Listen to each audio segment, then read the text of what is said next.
Jesus. E, gente, muito feliz, realmente, de ver alguns amigos aqui, alguns rostinhos que tinham sumido, agora apareceram. Aleluia, estou feliz demais por isso. E eu estou queimando por uma palavra. Nós não tínhamos até então um nome de série. Quem não sabe, a Poema, ela trabalha com alguns nomes de série, né? E algum tempo para cá, o Leandro, nosso apóstolo, ele disse, olha, nós não vamos ter série nesse tempo. Os pastores locais vão entender de Deus o que precisa ser falado na igreja, o que Deus quer falar sobre a igreja local, então os pastores estão livres, né? Nós não colocamos nenhum nome, viemos pregando algumas coisas que Deus estava falando referente a sacerdócio, a intimidade com Deus, né? E viemos construindo uma linha de raciocínio sobre isso, alguns fundamentos que a Poema vive, que a Poema prega, que a Poema acredita. E esse final de semana agora, durante a semana, eu estava deitado no sofá assistindo um jogo, estou meio rouco, gente, desculpa, mas o pombo deitou, hein, mano? Deitou, cara, perdi até a voz. Meu irmão mandou mensagem para mim, ao invés de eu responder, eu escrevi assim, ó, daí ele falou, que é isso? Falei, a música do pombo. Amanhã tem mais, nome de Jesus, cara, nome de Jesus. Onde que eu estava mesmo, Brunão? Eu vou cantar, cara. E, gente, estava deitado lá no sofá, assistindo algum jogo, e de repente o Espírito de Deus soprou no meu ouvido, sacerdócio real, e eu falei, meu Deus. E aí eu achei estranho, e aquele negócio ficou dentro do meu coração, sacerdócio real. Então eu levantei, a Marcela estava na cozinha, falei, amor, acho que Deus falou alguma coisa comigo aqui sobre sacerdócio real. E ela, mas você vai pregar sobre isso? Eu falei, não sei. E nisso que eu estava conversando com ela, o Espírito de Deus disse para mim, isso é uma série. Você vai começar a pregar sobre o Poema CWB, uma série chamada Sacerdócio Real. Então dentro dessa série nós vamos falar muito sobre a unidade da igreja. Honra, nobreza, evangelismo. Sabe, eu tenho sentido de Deus nesse tempo difícil que a gente está vivendo, onde a nação está sendo discipulada por Felipe Neto, Pablo Vittar, Anitta, e os crentes dando voz para esse tipo de coisa, ficando com medo, sabe, se desviando dos propósitos do Senhor, preferindo mais uma fama passageira do que a presença eterna, sabe, preferindo mais um tempo de prazer, querendo se relacionar, solteiros desesperados para casar logo, e aí fica procurando aí qualquer banguelo aí em algum lugar da terra, as solteiras, pelo amor de Deus.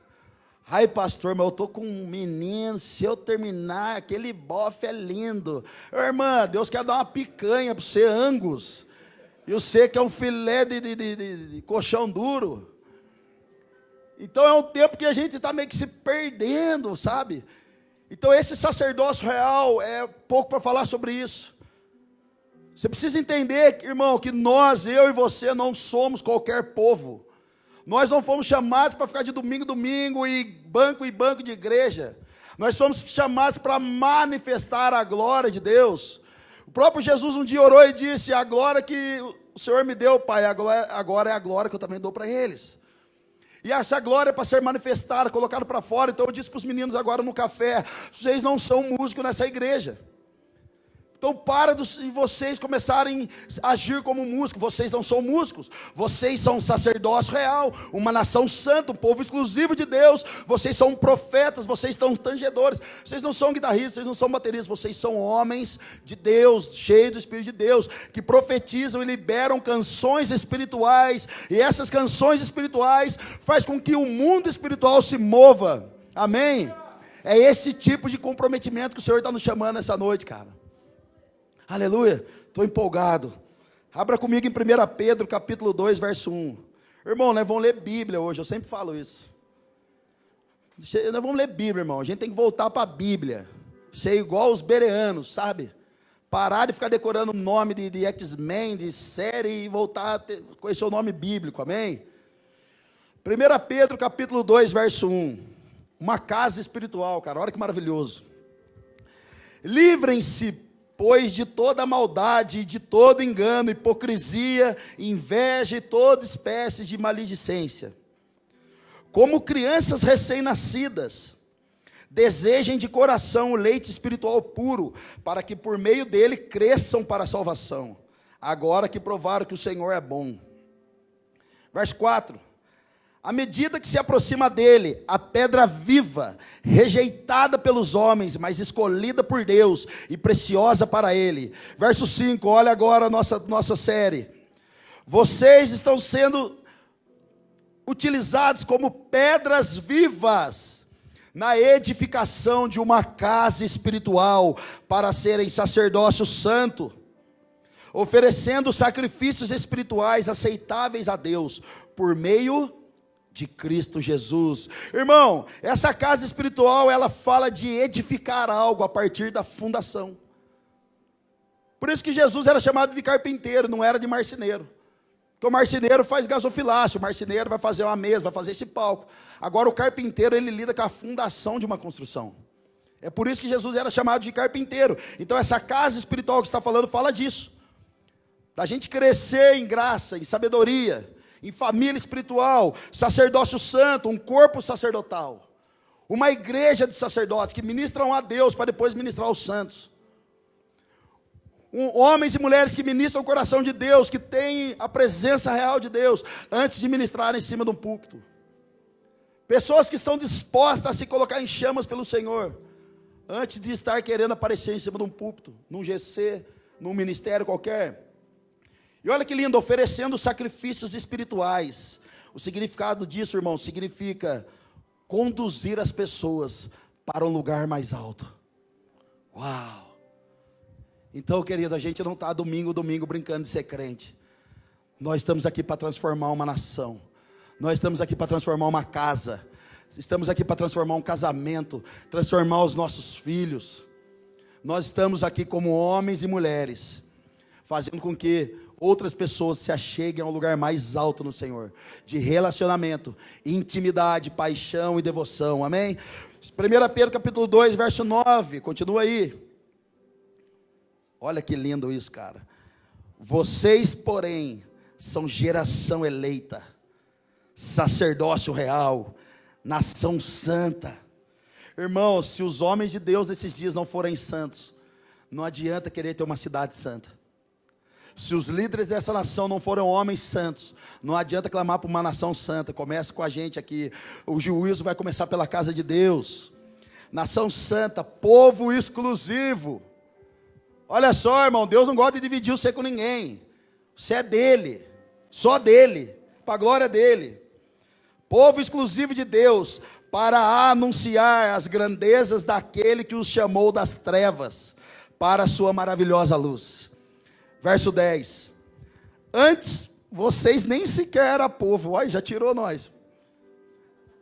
Antes vocês não eram nada. Vocês eram de lado, jogados de lado. Antes vocês nem sequer eram povo, mas agora são povo de Deus. Não haviam recebido misericórdia, mas agora o receberam. Aleluia. Você entendeu por que você não pode andar da maneira que você quer andar, irmão? Você entendeu por que você não pode fazer o que você quer fazer? Você entendeu que você não pode largar da sua esposa porque agora você resolveu casar com ela? E Deus deu essa mulher para você e agora está reclamando? Você entendeu? Você entendeu que você não pode fazer do seu ministério, dos seus filhos, aquilo que você quer, que você acha, mas aquilo que a Bíblia está dizendo? Olha para o seu irmão e diga para ele: já era. Game over. Uau! Gente, e eu vou dizer algumas coisas aqui hoje que para a gente manter nesse sacerdócio real. Nesse povo exclusivo de Deus, havia um homem na Bíblia chamado Saul. Esse homem tinha tudo para brilhar, tinha tudo para fazer o gol de bicicleta, tinha tudo para fazer, jogar na Copa. Foi escolhido pelos homens, mas Deus deu graça, deu misericórdia, deu unção, poder, ainda fez desse homem um profeta. Mas ele escolheu outros caminhos. E nós vamos falar um pouco dele. Abra comigo em 1 Samuel capítulo 15. Olha os foguinhos. Estão foguinho lá hoje mesmo. 1 Samuel capítulo 15, verso 1. Samuel disse a Saul: eu sou aquele a quem o Senhor enviou para ungí-lo como rei de Israel, o povo dele. Por isso escute agora a mensagem do Senhor. Assim diz o Senhor dos Exércitos: castigarei os amalequitas pelo que fizeram a Israel, atacando-os quando saía do Egito. Agora vão, ataquem os amalequitas e consagrem ao Senhor para destruição tudo que lhes pertence.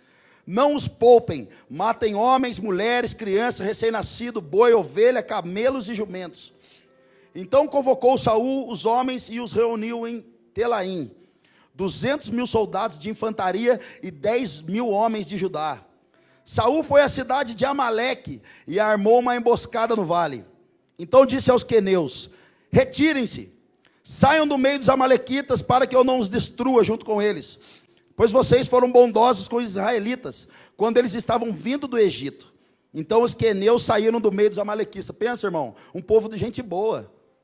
Era um povo da hora os queneus, mas estava no meio do povo errado. Semana passada nós tivemos um culto poderosíssimo com testemunhos pesados. Um dos testemunhos de algumas pessoas foi: eu sou de Deus, mas eu não estava andando com a galera errada. Eu sou de Deus, mas eu estava no meio de um povo que não quer o Senhor. Então eu tive que sair fora. É os queneus. Vocês foram gente boa, mas sai do meio desse povo aí. Verso 7. E Saul atacou os amalequitas por todo o caminho, desde Avilá até Sur, a leste do Egito. Capturou vivo Agag, rei dos amalequitas, e exterminou o seu povo. Mas Saul e o exército pouparam Agag, e o melhor das ovelhas e dos bois, os bezerros gordos e os cordeiros. Pouparam tudo que era bom, mas a tudo que era desprezível e inútil destruíram por completo. Irmão, quem são os amalequitas? Quem é esse povo? Os amalequitas eram um povo que era contrário aos ensinos de Deus. Amalequitas era um povo que vivia na prostituição espiritual. Amalequitas era um povo oportunista, que via vantagem em tudo. Amalequitas era o povo que não podia ver alguém fraco que ele já queria abusar dele. Está cheio de gente assim por aí, irmão. Então cuidado. Os amalequitas, se você for estudar um pouco a história deles, era um povo que sempre, desde a fundação do povo de Deus, até os dias de hoje, os amalequitas ainda existem. Eles não param de perseguir o povo de Deus. Eles não param de provocar o povo de Deus. Um dos significados de amalequitas é carne. Sabe aquele espinho na carne, irmão, que não sai do seu pé? Sabe aquele pecadinho que você fica quando você está assistindo um jogo, mas você fica assim: eu preciso ver um vidinho de prostituição? Sabe quando você está no culto queimando e fica na sua cabeça: ai, cara, aquela minha vizinha bonita passou aqui agora, e a minha esposa está com aquela roupa de vereador fazendo comida. Sabe, esse pecadinho é amalequita, irmão. Sabe o dia que você vem no culto, aquela menina que nunca deu bola para você, ela liga para você? Não há beleza em você, mas ela liga.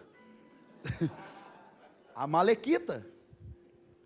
Qual é a função dos amalequitas? Destruir o povo de Deus, destruir os homens de Deus, destruir as mulheres de Deus, destruir os casamentos de Deus. É a função dos amalequitas. Eles não dão espaço. Eles ficam toda hora em cima. Irmão, todo mundo que se converteu de novo, todo mundo que teve uma nova vida, todo mundo agora que nasceu de novo, todos os dias é tentado a voltar para o velho homem. Todos os dias. Os amalequitas, eles avançam quando você não ora mais, quando o seu sacerdócio está enfraquecido. É ali que ele age. Quando você não adora mais a Deus, quando chove, quando já que está frio demais, não vou no culto, não vou no GC, não vou andar com ninguém. É ali que o amalequita entra. Esses dias perguntaram para um estuprador. Esse cara abusava de crianças. Perguntaram assim para ele: cara, como que você fazia para que você atacasse as crianças sem que os pais percebessem? Sabe qual foi a resposta dele? Eu analisava os pais, e quando eu percebi que os pais eram fracos, eu atacava. Eu conheço um jovem que ele saiu com 4 mulheres dentro da igreja. Fora dela eu nem sei. 4 mulheres dentro da igreja. Ele traiu a esposa dele com 4 mulheres dentro da igreja. Sabe qual é a fala dele? Eu olhava para o marido, e quando eu vi que o marido era meio banana, eu atacava, porque eu sabia que o casamento dele estava abalado, porque o marido não dava governo para a esposa. Irmão, ou a gente entra nesses dias no lugar celestial, de sacerdócio, com os ouvidos espirituais atentos e a nossa vista atenta a tudo que está acontecendo, ou a gente vai ser enganado por muita gente nesse tempo, cara. Os amalequitas estão por aí todos os dias. Está feliz ainda? Então destruir os amalequitas, cara, fala do quê? Por que Deus falava para aqueles homens, olha, vai lá, Saul, e destrói os amalequitas, destrói a geração dos caras, para quê? Para que eles não venham mais perturbar o povo de Deus. E por que Mical, já parou para pensar, por que Mical ficou estéril? Porque Mical era filha de Saul, então quando Deus deixa ela estéril, é para que ela não produza ninguém mais na geração dela, que é da geração de Saul, que venha depois atrapalhar o reinado de Saul. Então, irmão, qual é a terra dos amalequitas? É a terra boa, que brilha aos nossos olhos, mas desagrada o coração de Deus. A terra dos amalequitas é boa, é aquela que você dá jeitinho brasileiro, é aquela que você não precisa dar nota, é aquela que você dá o troco, você ganha o troco errado de alguém, e você fala, nossa, me dei bem, cara, hoje é meu dia, ganhei na sorte. Jesus piscou para mim. Então, essa é a terra dos amalequitas. Sabe quando Deus fala para vocês, cara, destrói esse relacionamento que você está, que não é de Deus. Deus, mas peraí, é só um beijo, só quero ver se ela beija bem. Rodou, irmão. Sai desse trabalho, cara, esse trabalho está fazendo mal para você. Deus, mas aquela funcionária dá moral para mim, minha esposa nem quer saber de mim. Sai desse relacionamento, vai cair a sua casa com Jesus. Para de querer esse negocinho de jeitinho brasileiro. Irmão, o pastor Joel disse aqui, nós reclamamos da corrupção do país, mas a gente não devolve o que é de Deus, cara. A gente faz reunião de pastor e aparece um cara que não é pastor para estar na reunião. A gente faz reunião de líder, aparece gente que não é líder para estar na reunião. Eu não estou jogando na cara de ninguém. Graças a Deus isso aqui não acontece. Mas a gente reclama de um governo corrupto, mas a corrupção já está dentro de nós. Querido, é preciso que a geração eleita não tenha corrupção com ninguém, ela seja santo, irrepreensível, cheia do Espírito Santo de Deus.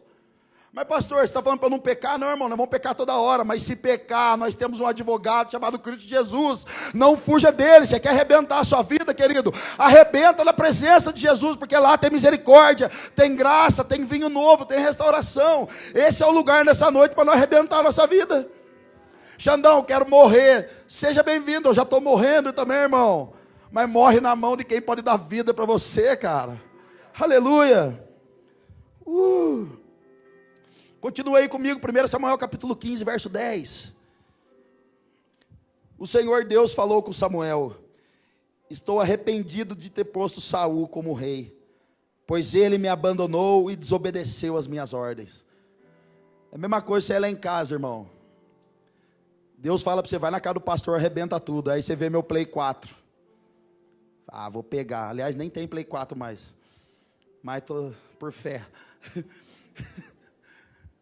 Ah, mas cara, a casa do pastor está zoada mesmo, vou pegar tudo. Não, mas o Play 4 eu não vou destruir. Deus deu uma ordem para Saul, mata todo mundo, não deixa ninguém.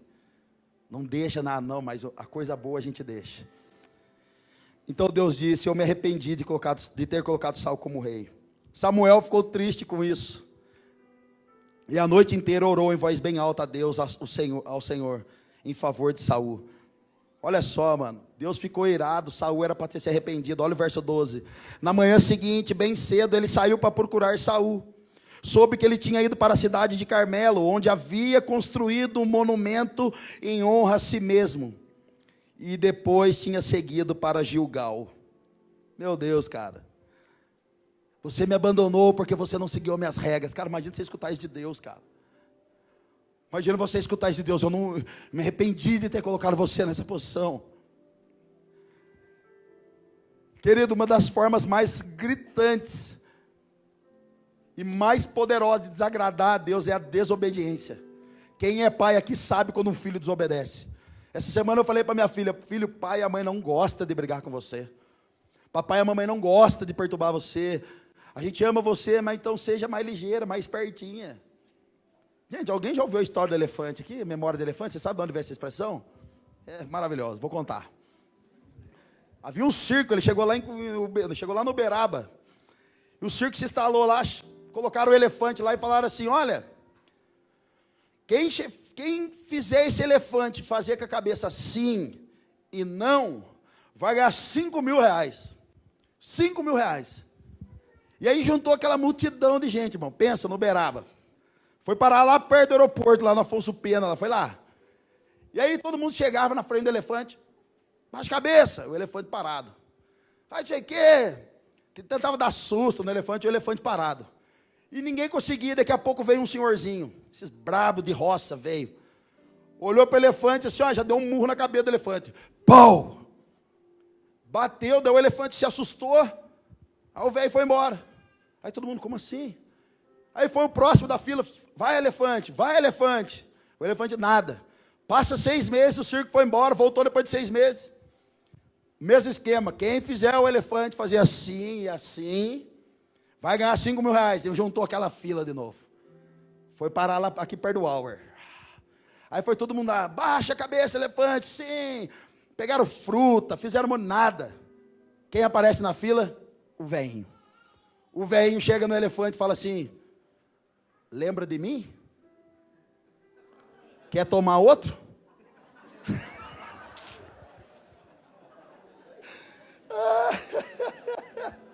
É muito bonitinha essa história, cara. É muito boa, mano. É muito boa, cara. Você não pegou a revelação, por isso você está sério, mal-humorado. Você não pegou a revelação, cara. Gente, um dia eu castiguei a Malu foi desobediente. E você que é pai, e eu, nós temos uma responsabilidade. Saber onde é a rebeldia da criança, onde é a zoeira da criança mesmo. E se é zoeira da criança, você lá, dá um tapinha lá e corrige e já era. Mas se é rebeldia, irmão, é passivo de juízo. Pior que a obra de feitiçaria é a rebeldia. Um dia eu cheguei para minha filha e falei, filha, junta o seu brinquedinho que a gente vai sair. Ela falou assim, não. Falei, Malu, ela tinha 4 anos.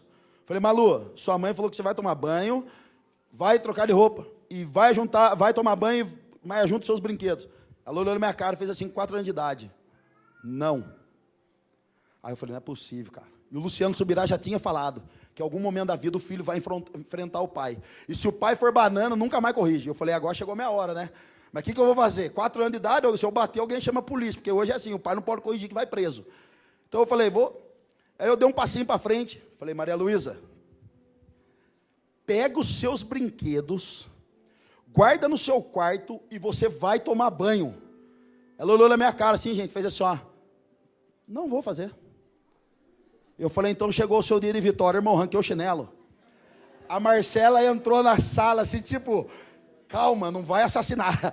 Eu falei, calma, estou tranquilo. Peguei o chinelo, mas dei 3 na perninha. Não pode dar no bumbum, tá? Porque no bumbum não sente dor. Ela vai gritar só para você parar, mas é na perna que sente. É aqui atrás, ó. É aqui atrás, ó. Peguei a manha. Eu descobri, Deus me revelou aquele dia. E eu, a Marcela, e eu falei, fica de boa. Falei, vai tomar banho, já grudei ela, irmão. Liguei o chuveiro, a hora que esquentou, joguei ela com roupa e tudo embaixo do chuveiro. A Marcela, cara, você é louco, cara. Eu falei, ela foi rebelde com o pai dela. Tirei ela do banho, arranquei a roupa dela, dei banho nela. Falei para Marcela, agora eu vou até o final. Terminei de dar banho nela, sentei ela na cama, ajoelhei e olhei no olho dela. Falei, filha, você sabe por que você apanhou, né? Ela fez assim, não. Aí eu fiz assim, ó, quer tomar outra? Lembra de mim?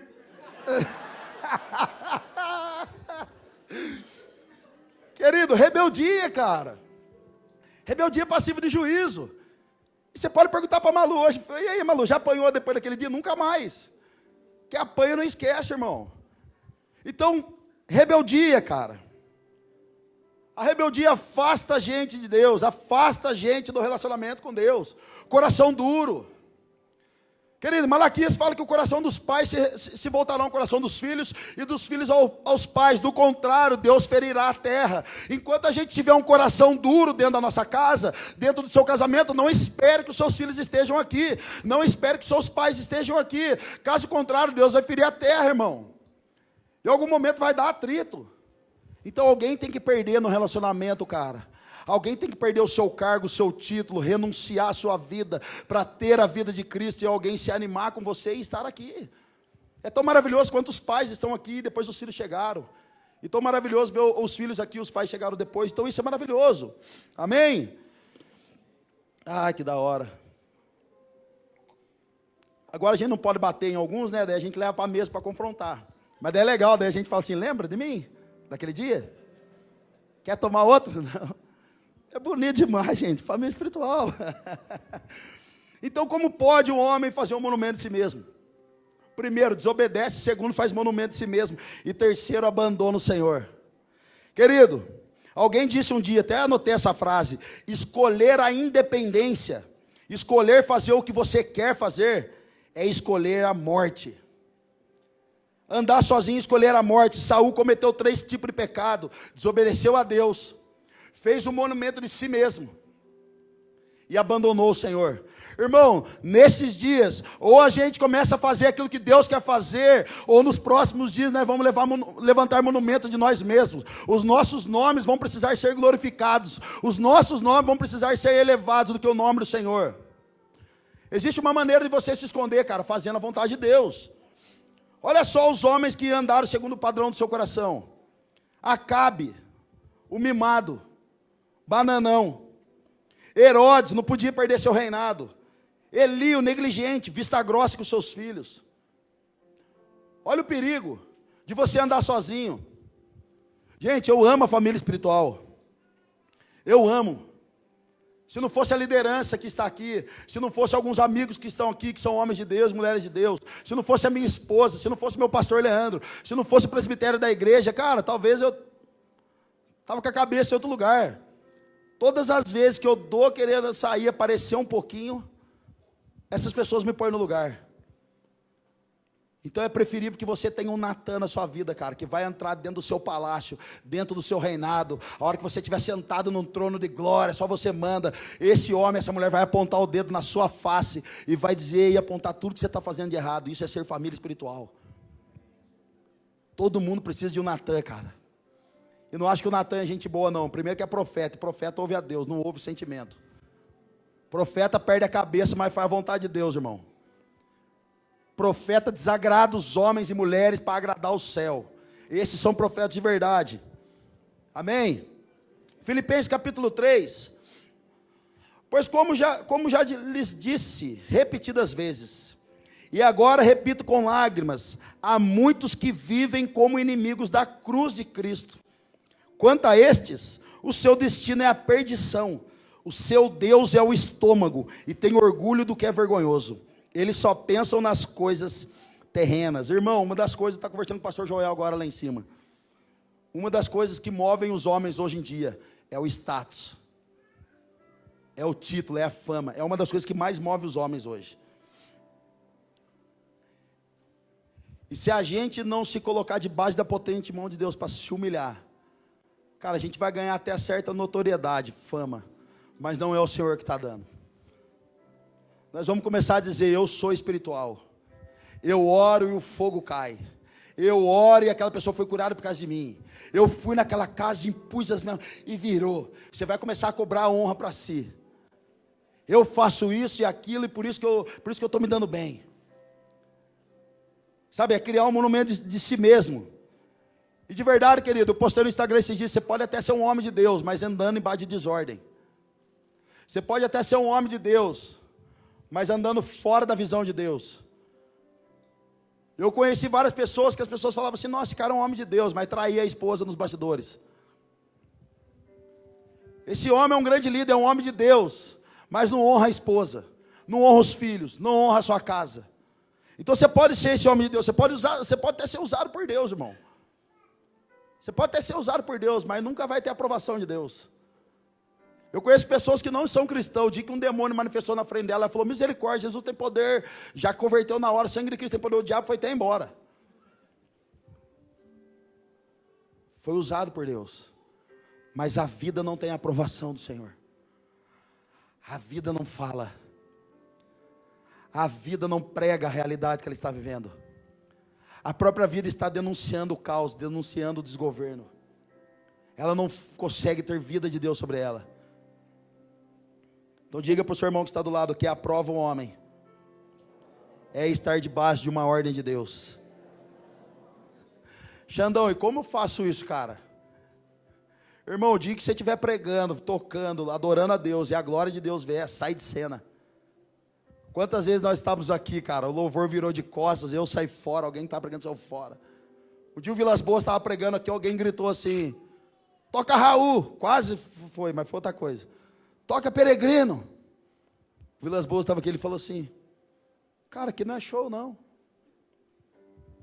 E alguém pode pegar mal. Querido, a hora que a glória de Deus chegar na sua casa, se prostra, irmão. E se não chegar, se joga. Cai na carne, irmão, mas levanta no fogo de Deus. Cai desanimado, não está nada bom. Se prostra diante do Senhor, mas levanta de lá sabendo que Deus está em seu favor. Sai desse lugar de marasmo, sai dessa depressão, sai desse lugar escuro que você está entrando, sai desse medo caótico que paralisou você e seja liberto no nome de Jesus, seja restaurado no nome de Jesus. Sai desse marasmo, que essas correntes se quebrem nessa noite, que as cordas que te aprisionam se arrebentem nessa noite. Esse espírito de suicídio nessa noite que está sobre você caia por terra em nome de Jesus. Jesus tem uma vida plena para você, uma vida triunfante para você, querido. Tem um casamento abundante para dar para você, tem uma vida financeira abundante para dar para você. Nós não somos qualquer povo, somos uma geração que foi escolhida, fomos a geração que fomos levantada por Deus. Nação santa, povo exclusivo de Deus. Xandão, como que eu me blindo de tudo isso, cara? Como eu não crio uma redoma só minha? Querido, existem duas chaves aqui. A primeira, Colossenses capítulo 3, verso 1. Portanto, já que vocês ressuscitaram com Cristo, procurem as coisas que são do alto, onde Cristo está assentado à direita de Deus.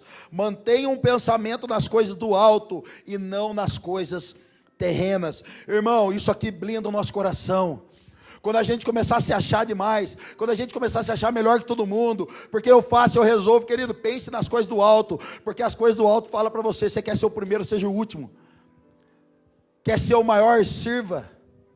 Quer ter vida, perde a sua. Falaram mal de você, vira outra face. Se não adiantou, dá a sua túnica também. Ou seja, dá a sua capa. A capa é a autoridade. Irmão, estão falando quanto a sua autoridade, deixa falar. Porque se os frutos que o Senhor tem gerado em você não garantir você, irmão, ninguém mais vai garantir. É os frutos que as pessoas reconhecem, elas dizem, cara, ele está frutificando. Então, cadáver, irmão, presunto não fala. Se você está morto, morrendo com Jesus, presuntão não fala. Alguém olha e fala, morreu. Está morto. Um fruto não pode falar para o outro, olha só, você é uma manga e está mais amarela do que eu. Não fala, irmão. É a gente que reconhece o fruto. Eis ali uma manga. Tem umas manguinhas que é mais cheia. Tem umas manguinhas que é mais diferenciada. Tem umas manguinhas de moicano, de boné. Tem umas frutas loucas, mano. Você é doido. E a segunda chave, Tiago capítulo 5, verso 16, essa que eu amo. E a gente pratica muito isso dentro da poema, cara. Portanto, confessem os seus pecados uns aos outros e orem pelos outros para serem curados. A oração de um justo é poderosa e eficaz. Irmão, confessando tentação, você não confessa pecado. Confessando tentação, você nunca vai confessar pecado, cara. Eu tenho um amigo em Taubaté, o Vitão. Ele é Vitão também. Nós temos o CEO aqui, temos o outro Vitão lá. Cara, esse Vitão, amigo meu, ele trabalhava num carrinho de lanche lá. E eu ia evangelizar o dono do carrinho de lanche. Ele ficava na chapa fazendo hambúrguer lá e tal. E eu pregava o evangelho para esse amigo meu, cara. Só que a palavra fazia a curva e entrava nesse outro cara, que era o Vitão. Um dia eu estava entrando na casa da minha sogra, o Vitão veio. Eu falei, cara, vou falar com esse cara aí. Eu falei, irmão, beleza? Como que é o seu nome? Ele falou, Vitão. Eu falei, ó, Vitão, tá tendo um GC na minha casa, na casa da minha mãe, cara, aqui no Urupês, ali, 4 ruas para baixo daqui, vamos lá. Ele falou, sério, vou. Eu achei que ele não ia nada, ele foi lá, lavou o carrinho de lanche que ele preparava antes de começar a trabalhar, limpou o carrinho de lanche para poder trabalhar à noite e correu lá para o GC. Aí todo mundo no GC, lá o primeiro dia de GC, cara, todo mundo enrola assim, trocando uma ideia, compartilhando a palavra. E o Vitão ficava inquieto. De repente ele falou assim, cara, posso falar aqui, eu não estou me aguentando aqui, eu posso falar? Aí todo mundo, cara, parou, GC, pode falar. Ele falou, gente, vocês estão falando aqui, deixa eu falar um negócio para vocês, eu sou usuário de crack, cara. Eu não estou me aguentando aqui, cara. Eu estou querendo sair daqui, usar crack. Por favor, cara, eu não quero sair daqui. Eu estou me sentindo bem, mas eu não estou me aguentando. Irmão, o GC aquele dia tinha uma palavra que ia rolar lá, virou a curva, todo mundo pulou em cima da cabeça do Vitão. Começamos a orar por ele, cara, abraçar ele e amar ele. Acabou o GC, ele foi embora, trabalhou. Chega no domingo à noite, chega o Vitão no culto. Acabou o culto, ele chamou eu, meu irmão, mais alguns amigos do GC. Cara, posso vir aqui? Vocês podem vir aqui, que foi Vitão. Ele falou, cara, eu bateu aquela vontade de usar crack de novo, cara. Eu não quero ir embora da igreja, vocês podem orar por mim. Vocês podem, o meu casamento já, minha esposa já está separada. Eu estou perdendo meu filhinho acabou de nascer. Cara, você pode orar, vocês podem orar. Todo mundo pulou em cima da cabeça do Vitão de novo e começou. Em nome de Jesus, libertação. Enquanto a gente orava pelo Vitão, o cheiro de droga ia saindo dele, cara. O cheiro de droga ia saindo, assim, parece que pela pele dele. Cara, por umas 4 ou 5 vezes o Vitão falava a mesma coisa. Ora por mim que eu quero usar droga. Hoje esse homem é um dos melhores chapeiros de Taubaté, numa grande lanchonete de Taubaté, com seu casamento restaurado, o seu filho e a sua esposa restaurada. A esposa dele trabalha de doméstica lá na casa do Brunão Morada. Ele está numa das maiores lanchonetes de Taubaté, chamado Rock Point. Filhinho dele virando no giraia. Bruto. Cara, esse é o poder do GC. Se você não faz parte do GC, você deveria fazer parte dele. No GC você encontra pão, cara, você encontra vinho. Você encontra restauração, você encontra graça. Você encontra amor, cara. Você encontra confronto. GC ninguém passa a mão na cabeça de ninguém, irmão, mas não é pulo na sua cabeça para orar se for preciso. É uma geração de sacerdotes sendo levantada, que não acusa, não fala se você bebe, se você cheira, se você faz isso, você vai para o inferno. Mas é uma geração que tem falado, vem para o Deus que eu sirvo, que Ele vai mudar a sua história. Aleluia. Uau. O que aconteceu aqui? 1 Pedro capítulo 1.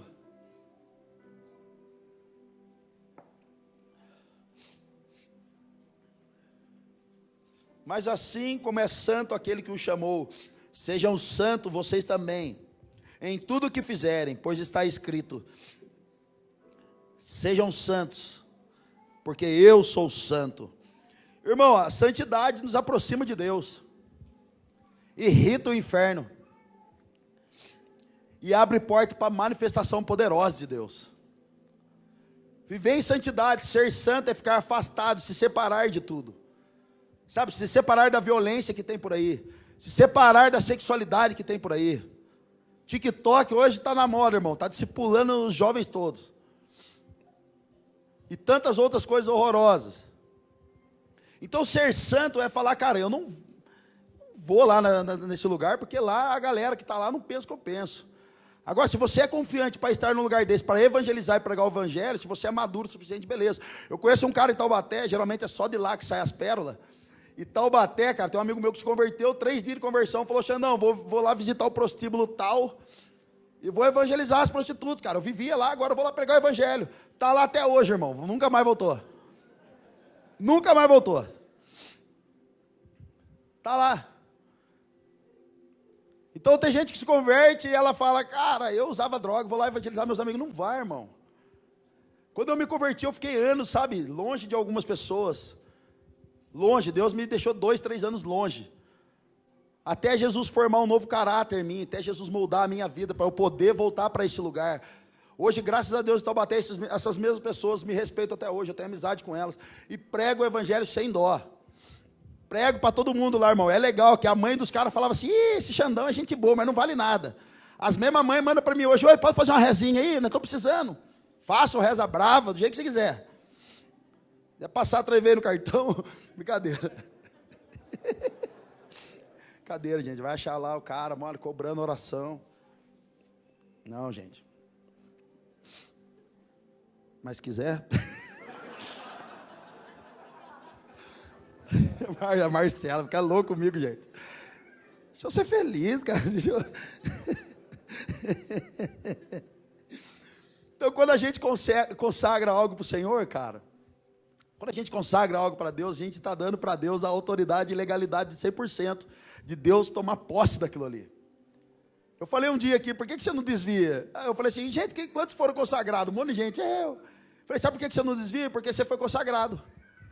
Ou seja, você deixou a sua vida na mão do Senhor, então agora você não desvia, porque senão eu sei como é que controla a sua vida, é Ele que controla.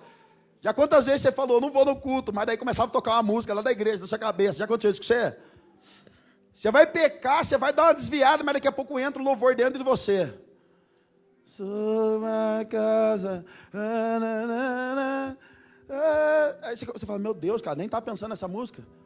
Você vai dar uma pecadinha de leve, começa lá dentro, lá. Tem fogo nos olhos, eu não imagina. Você fala, meu Deus, cara, não sirvo nem para pecar.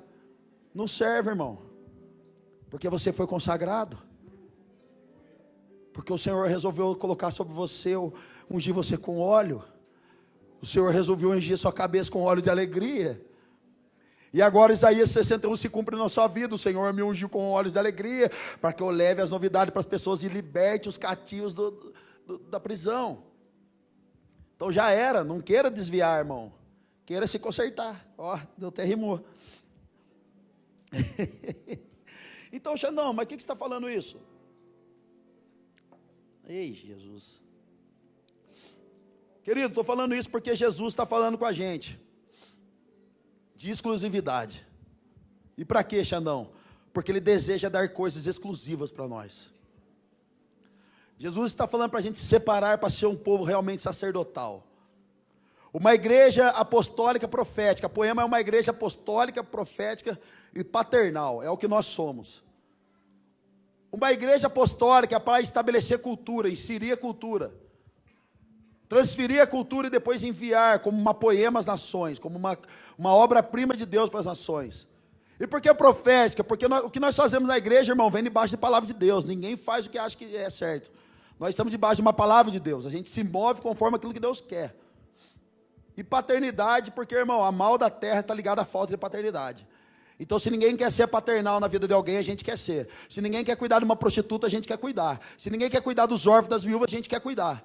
Se ninguém quer cuidar do perdido, a gente quer cuidar. E se ninguém quer cuidar de ninguém, a gente quer cuidar de todo mundo, amém? Aleluia. Então Deus está falando para a gente dessa exclusividade, para que Ele dê coisa exclusiva para nós. Olha só Romanos capítulo 12, verso 1. Portanto, irmãos, rogo-lhes pela misericórdia de Deus, que ofereçam em sacrifício vivo, ou seja, eu me dou, eu me lanço, santo, ou seja, me separo, e agradável a Deus, ou seja, Deus recebe o meu esforço e a minha entrega. Eis que isso aqui está falando, este é o culto racional de vocês, inclui no quê? Em oferecer todo o meu ser, toda a minha vida, exclusivamente a Deus. Verso 2, não se amoldem ao padrão deste mundo, mas transformem-se pela renovação da sua mente, para que sejam capazes de experimentar e comprovar a boa, agradável e perfeita vontade de Deus. Irmão, esse experimentar significa domicaço, ou domicaso, que significa descobrir algo e colocar em prática. Descobrir algo e aplicar isso na minha vida, é isso que ele está falando, para que vocês experimentem, ou seja, para que vocês descubram algo, tenham participação com algo, como o pastor Joel disse aqui, que a gente venha ter experiência nessa área com Deus, e coloque isso em prática na nossa vida. E quem praticava isso? Jó capítulo 1, terminando o período de banquetes, Jó mandava chamá-los e fazia com que se purificassem. De madrugada ele oferecia um holocausto em favor de cada um deles, pois pensava, talvez os meus filhos tenham lá no íntimo pecado e amaldiçoado a Deus. Essa era a prática constante de Jó. E o que é constante, irmão? Constante é aquilo que se aplica dia após dia, sem sofrer alteração nenhuma. Sem você dar espaço, sem você não terminar, começar e não terminar. Ser constante fala de proteção ao sacerdócio. Gente, todo mundo aqui tem horário para chegar na empresa. Se você chegar atrasado na empresa, você é penalizado. E se você continuar chegando atrasado por irresponsabilidade, é capaz que você seja demitido do emprego. Mas quando chega na igreja atrasado, não pega nada. Não, porque teve jogo, porque estava frio, porque estava chovendo. Mas no trabalho você penalizar, mas para Deus não pega nada. Irmão, ser uma prática constante é guardar o seu tempo com Deus. Tem dia certo para você pagar a conta, tem ou não tem? Ou dia 15, ou dia 20, ou dia 30, ou dia 1º.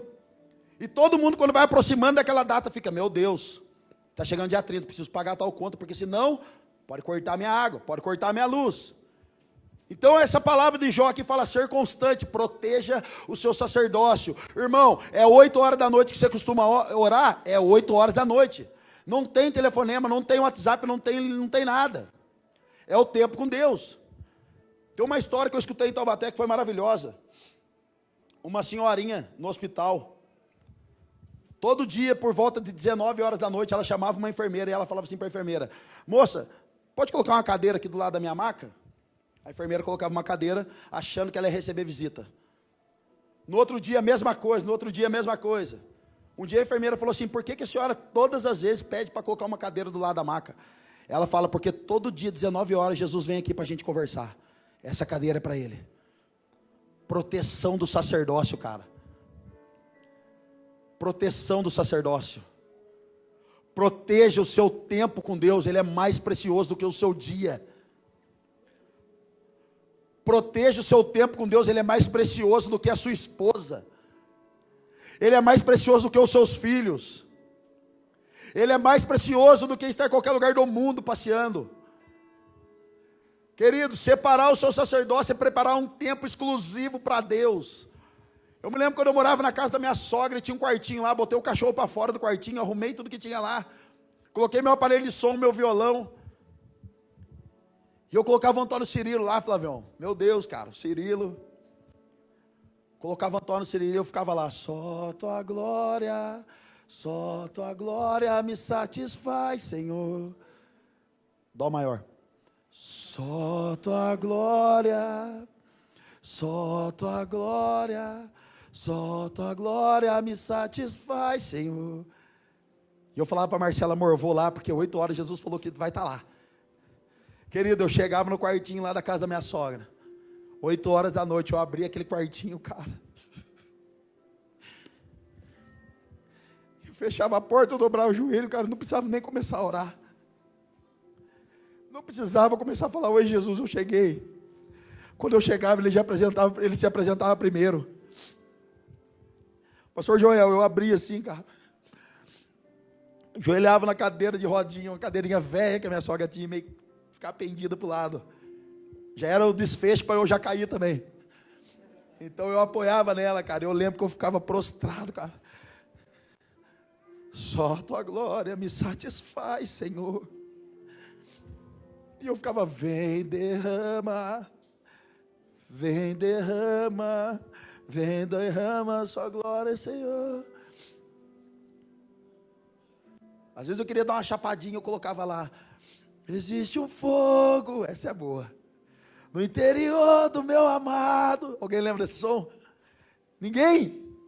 Vai ouvir Cirilo, irmão. Ouve Cirilo, lembra, Flavião?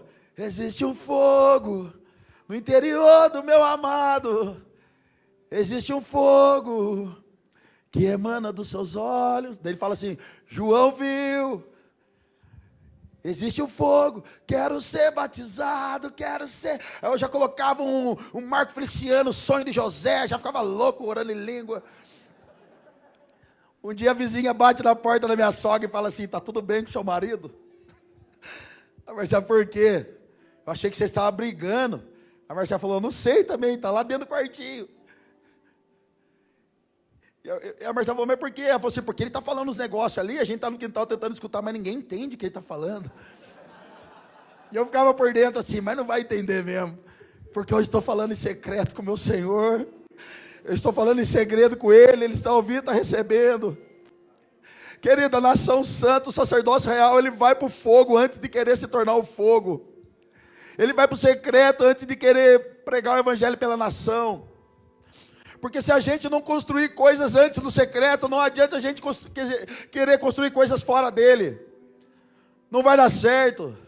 Não adianta a gente querer ter ministério fora do secreto, fora do Senhor. Não existe outro fundamento a não ser o próprio Senhor. Aquele outro fundamento que estão pregando por aí é anátema. Não adianta a gente querer ter um casamento bem sucedido fora de Cristo, cara. Ele é a rocha. Uau, tá feliz ainda, irmão? Xandão, mas eu quero fazer isso então. Eu quero viver isso, Xandão. Já começa então, irmão. Começa, cara. Levítico capítulo 6 fala pra gente manter essa chama viva. Que era uma prática constante dos sacerdotes, colocar lenha pela manhã e pela noite.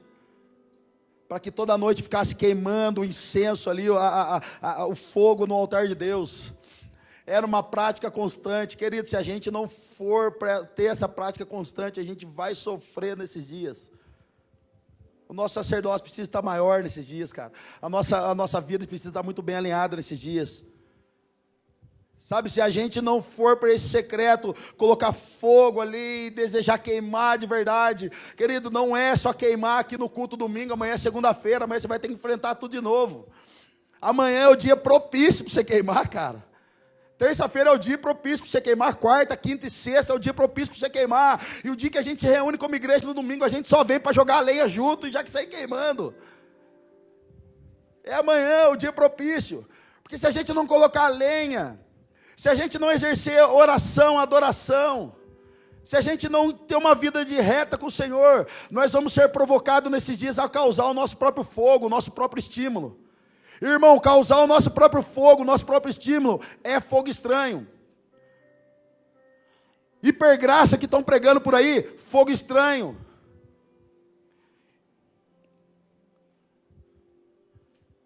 Uma prosperidade absurda que estão pregando por aí, ninguém muda, fogo estranho.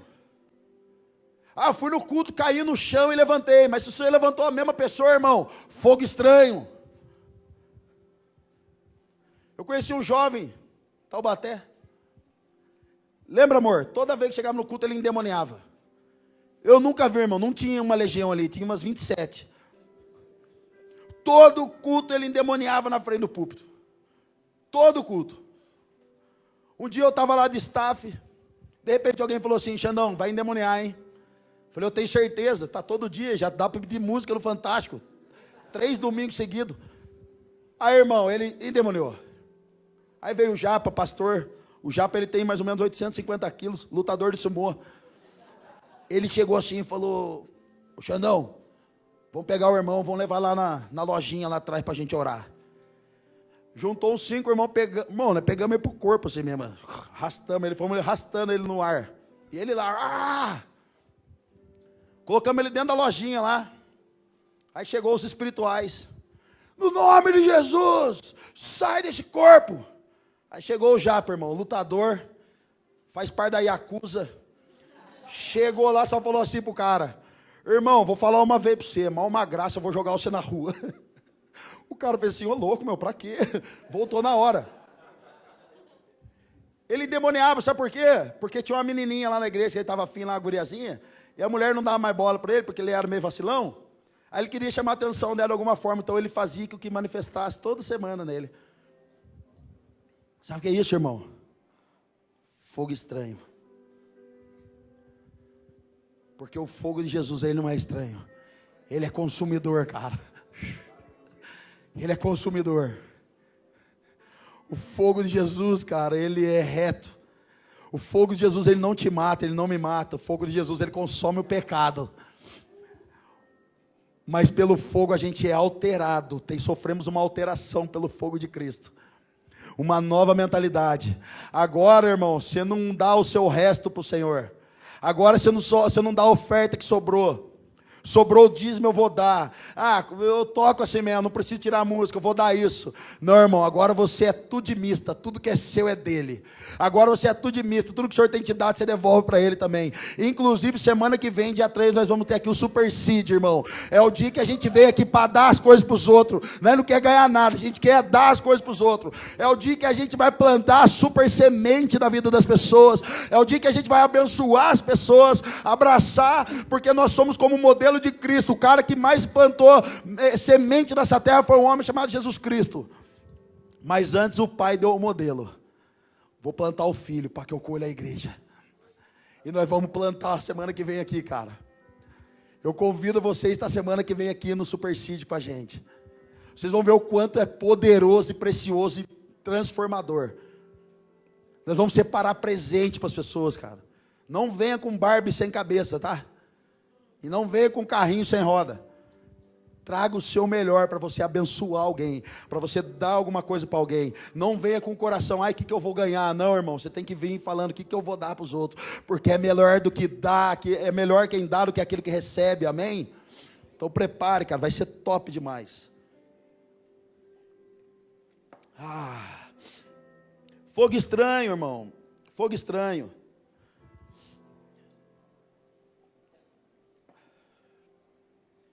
Irmão, fogo estranho é tudo aquilo que não traz transformação e nem renovação de vida.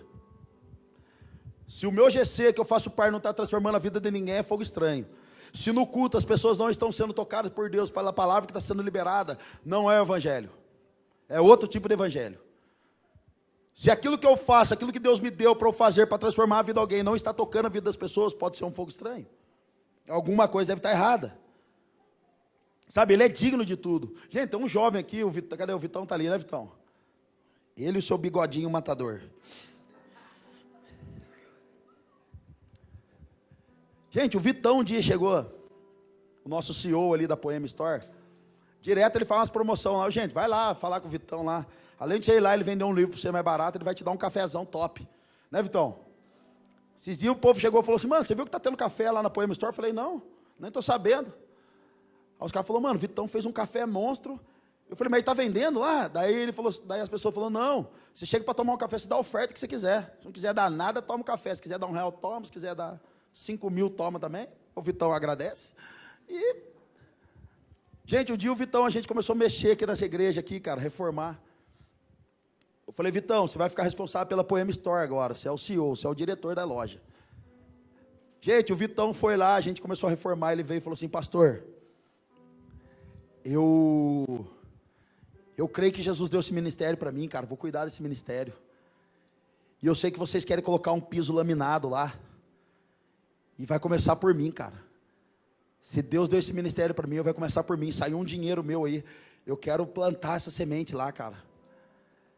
Querido, ele foi, mandou o cara vir, colocou os pisos lá para ele. Bichão feliz da vida, né? Vamos arrumar a Poema lá, né, Vitão? Tem fé? Eu tenho também. Nós vamos arrumar a Poema para o Vitão.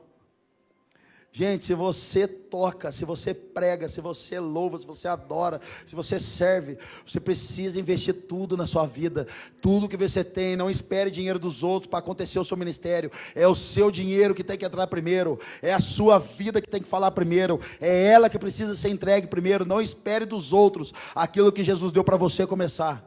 Amém? Aleluia, eu quero encerrar.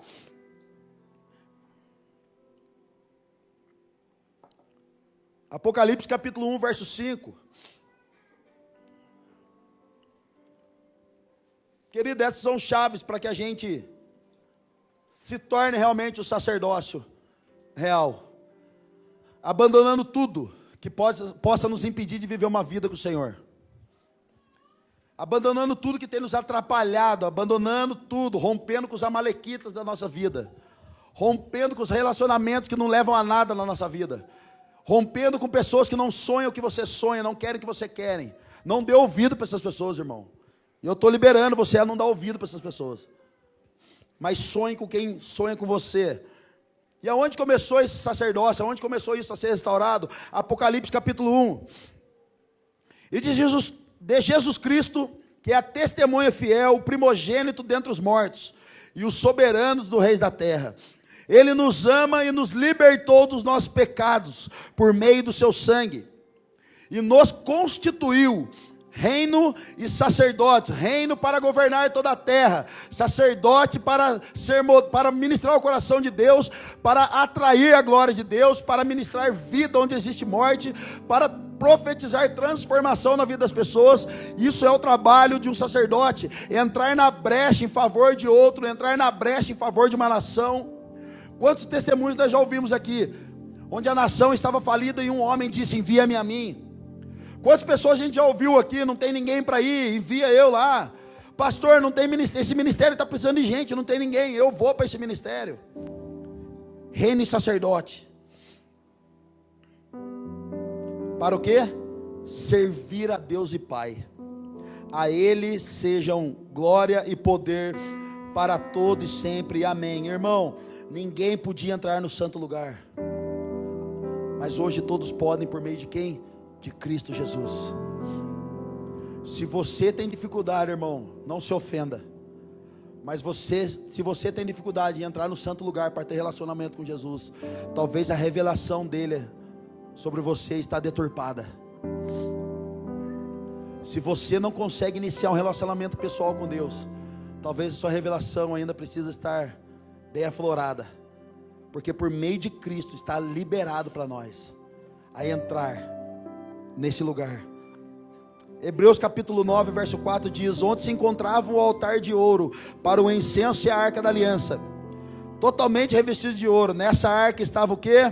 O vaso de ouro contendo o maná, a vara de Arão e as tábuas da aliança. Irmão, o que significa o maná? Olha só, vocês vão entender. O maná significa algo que Deus fez de inédito, um milagre. O povo estava no deserto sem ter o que comer. A Bíblia fala o que? Que choveu o maná. É uma comida que só os vencedores irão comer. A Bíblia diz lá em Apocalipse: se você vencer a corrida, comerá o maná. Comida especial, irmão. Não tem iFood para esse tipo de coisa. Comerão o maná, ou seja, a comida revelada, a comida escondida por muito tempo, mas agora foi revelada para vocês.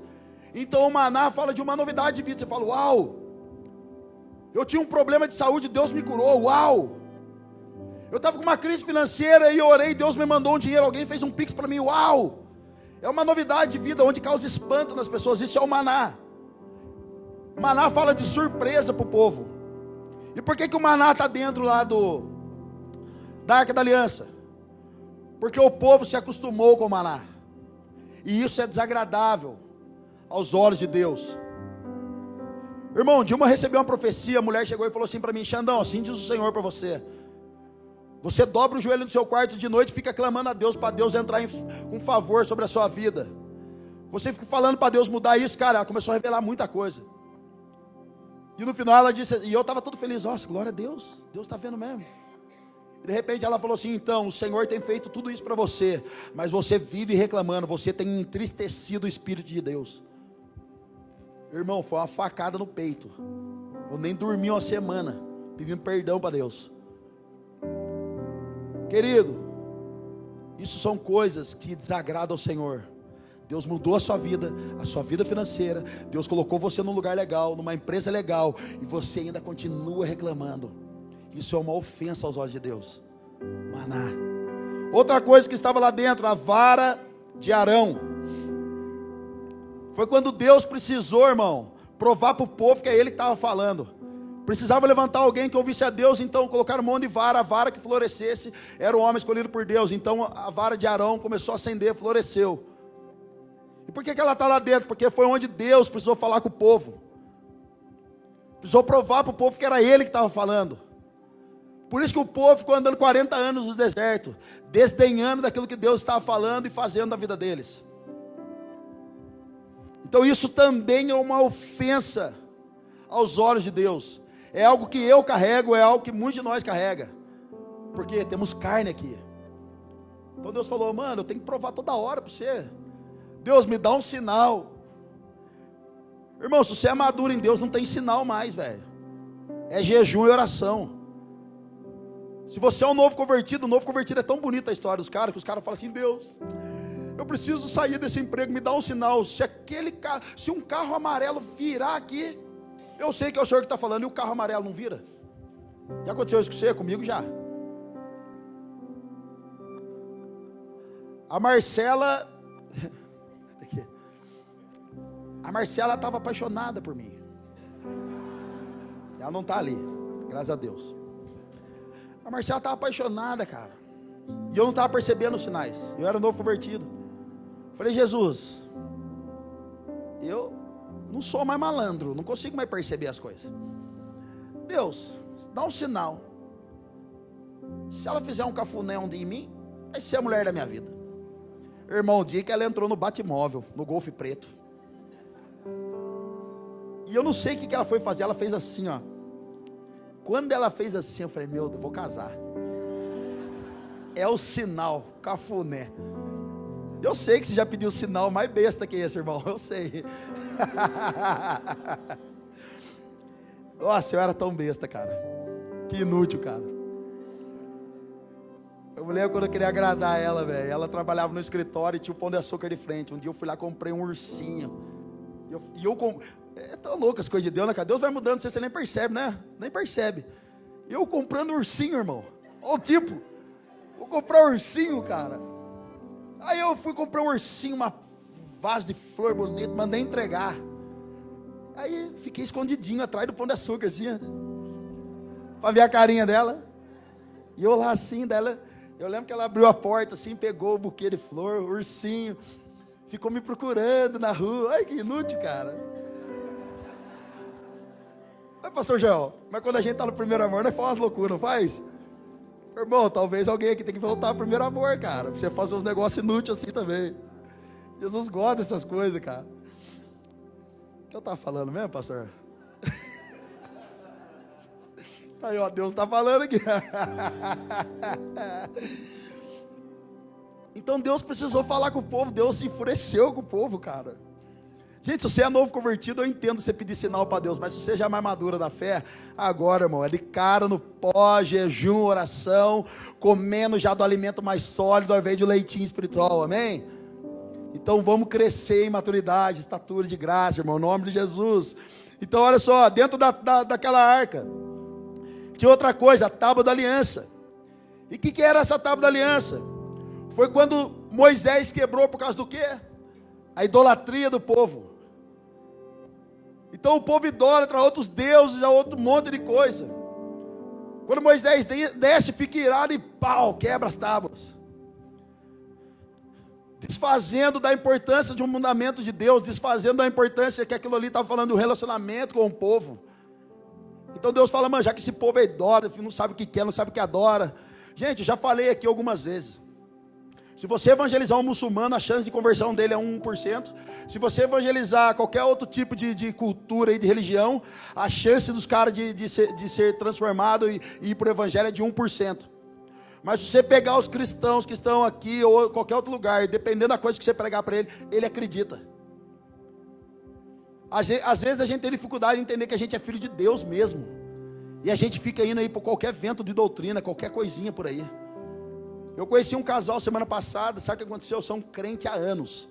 Recebeu uma ligação de uma outra crente que falou assim para eles: compra terreno, compra tudo, porque o mundo vai acabar, está acabando. Sabe o que eles fizeram? Venderam tudo para comprar um monte de terreno, comprou um monte de coisa. Porque o mundo está acabando.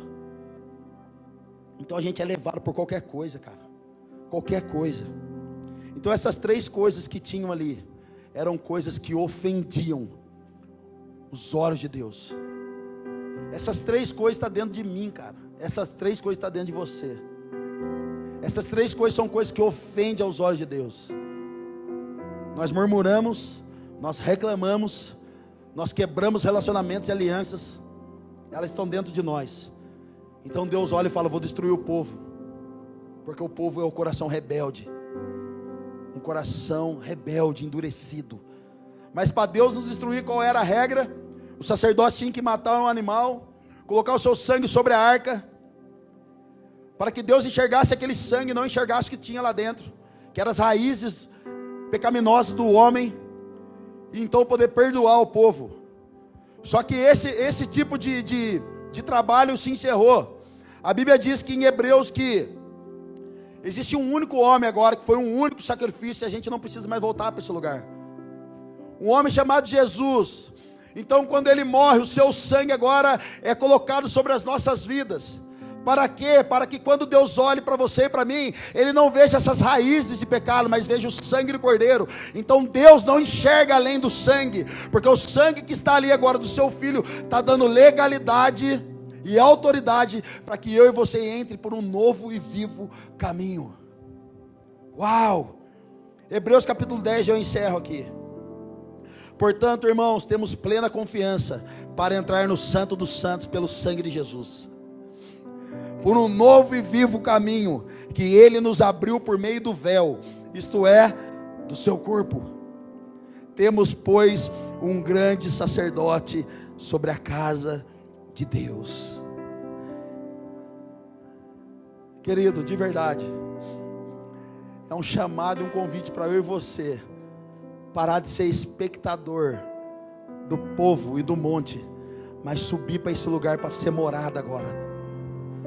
É um grande chamado, um grande convite a gente parar de ficar se alegrando com a experiência do irmão que está ao lado, de comer migalhas de outras mesas. Irmão, comer migalhas de outras mesas é viver da experiência dos outros, sendo que Jesus quer gerar uma experiência nova em você, um novo e vivo caminho. O que Jesus quer fazer nessa noite é derramar um vinho novo sobre a sua cabeça, sobre a sua mentalidade, fazer você sair daqui nessa noite confiante que vai dar certo, confiante que Ele te chamou para vencer e não mais ser um derrotado, confiante para que você saia daqui não mais com a cabeça baixa, desanimado, mas com a cabeça erguida, tendo plena consciência que agora você é um filho de Deus, filho manifesto de Deus. Deus sonhou com você para que você manifeste a glória dele, manifeste o coração e o conhecimento dele por onde você passar. Então, ser uma nação santa, um sacerdócio real, querido, é não andar da mesma forma que você sempre andou, pensando da mesma maneira que você pensou, mas dando lugar e dando legalidade para o novo tempo de Deus, uma nova estação de Deus. Se você perguntar para algumas pessoas dessa igreja, eles vão falar assim para você: eu estou numa nova estação. Qual é? Não sei, mas eu estou entrando. É isso que as pessoas respondem. Por quê, querido? Um novo e vivo caminho traz medo, traz insegurança, mas também traz compaixão, grandes revelações, traz vida de Deus, traz poder de Deus, traz visão de Deus, traz autoridade de Deus.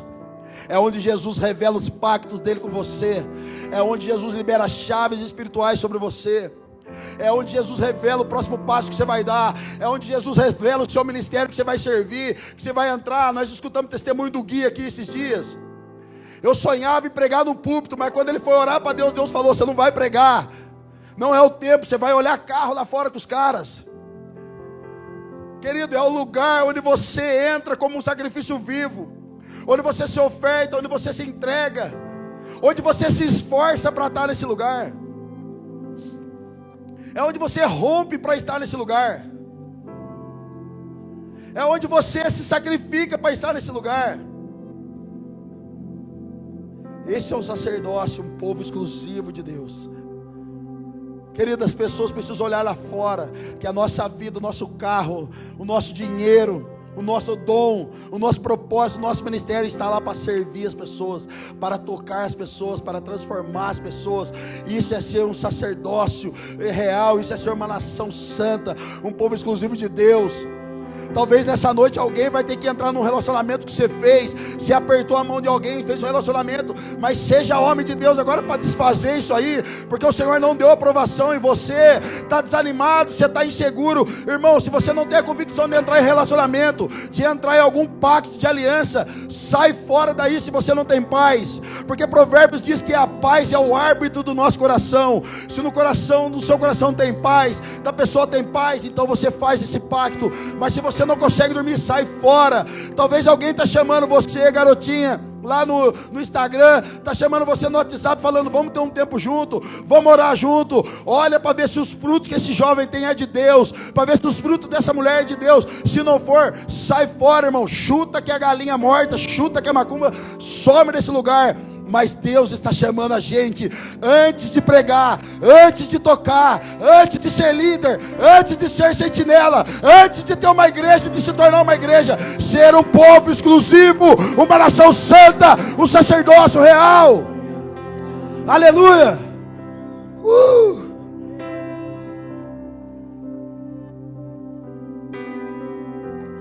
Feche seus olhos comigo.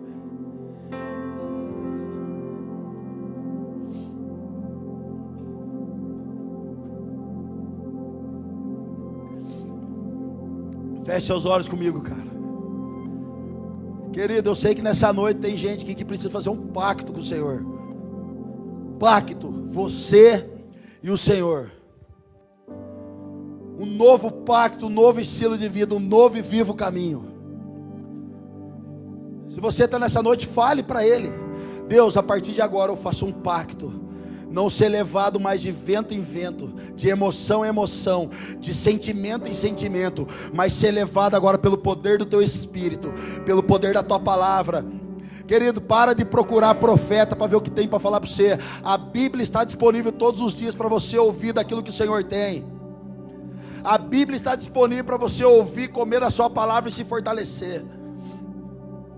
Sabe, alguns de nós essa noite aqui andaram um pouquinho longe, um pouquinho afastado. E talvez isso você tenha falado: ah, mas isso aqui agora que esfriou. Os muitos compromissos, as muitas crises, os muitos medos, talvez foi o que travou você. Talvez foi o que aprisionou você a não viver algo mais que o Senhor, a não dar mais passos de fé no Senhor. Querido, em nome de Jesus, existe graça. Não foi o pastor que morreu por você, não foi nenhum líder dessa casa, não foi a Poema. Quem morreu por você foi Cristo Jesus, onde o seu sangue foi derramado, cobrindo a nossa raiz de pecado e nos perdoando. E por isso nessa noite você pode entrar por esse novo e vivo caminho e experimentar coisas que você nunca experimentou, nunca viveu, nunca ouviu e nunca desceu para o seu coração. É o que está disponível nessa noite. Então diga para o Senhor nessa noite: Deus, eu faço uma aliança de novo. Eu faço uma aliança de novo, Senhor. Diga para o Senhor: eu faço uma aliança novamente. E eu não saio mais dessa aliança, Deus. Eu não quebro mais essa aliança, Jesus. Essa aliança sou eu e você. Querido, eu conheço um jovem que mandou fazer uma aliança, colocou no seu dedo e ele disse: essa aliança é meu compromisso com Jesus. Não fique com vergonha do Senhor se você já é maduro na fé, irmão. Descabela na presença do Senhor. Faça coisas insignificantes de novo na presença do Senhor. Você amava o Senhor como nunca. Parece que o amor esfriou, mas dá tempo ainda. Existe graça, existe liberdade, existe palavra.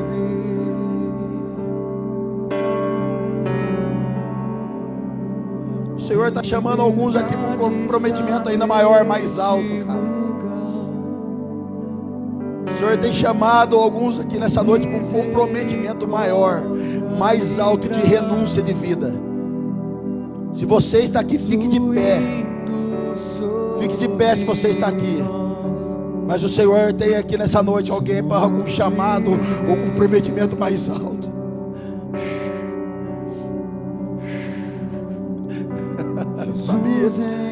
Eu sabia, Jesus.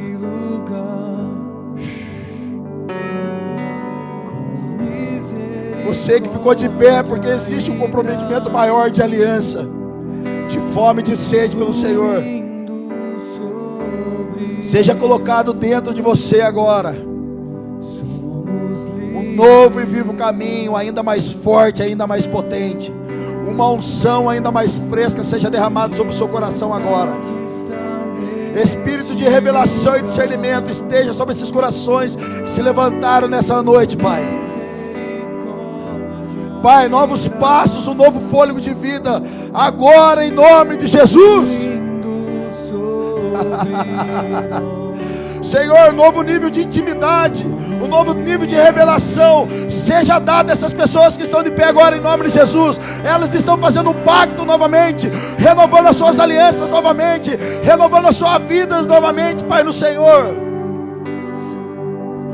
Manifesta sobre eles agora, Espírito Santo de Deus, e mostra para eles, Pai, que são povo exclusivo, com coisas exclusivas, que andam de uma forma exclusiva, que pensa de uma forma exclusiva, que manifesta algo exclusivo. Dê dons espirituais a essas pessoas, capacitação espiritual sobre essas pessoas. E Deus, se tem algum homem de Deus, uma mulher de Deus, que anda em desordem, Pai, novamente, Jesus, coloque essa pessoa de pé na rota novamente. Estabelece uma nova rota novamente. Como diz o Waze, recalculando rota, Recalcule a rota dos meus irmãos essa noite, Pai, em nome de Jesus. Em nome de Jesus. Eu quero mais, Jesus, mais amor, mais violência na adoração. Pai, eu clamo nessa noite por uma igreja sacerdotal, uma igreja santa, uma igreja separada, Jesus, nessa noite. Uma igreja exclusiva para o Senhor nessa noite. Deus, eu clamo nessa noite por homens e mulheres exclusivos, nação santa, uma igreja santa aqui em Curitiba. Raízes de pecado estão caindo por terra nessa hora. Eu já posso ver correntes e grilhões caindo por terra. O Senhor trazendo liberdade, tirando de cativeiro o cativo. Pai, eu quero em Curitiba uma igreja cheia do poder, ousada do Espírito de Deus. Deus, eu quero uma igreja em Curitiba marcada pela violência do teu amor, marcada pelo teu amor furioso. Eu quero essa igreja em Curitiba. Eu quero uma igreja em Curitiba, Jesus, com homens, com líderes, com pais, com filhos, cheios de autoridade e poder. Eu quero uma igreja gloriosa em Curitiba, faminta e desesperada pelo Senhor, Pai, em nome de Jesus.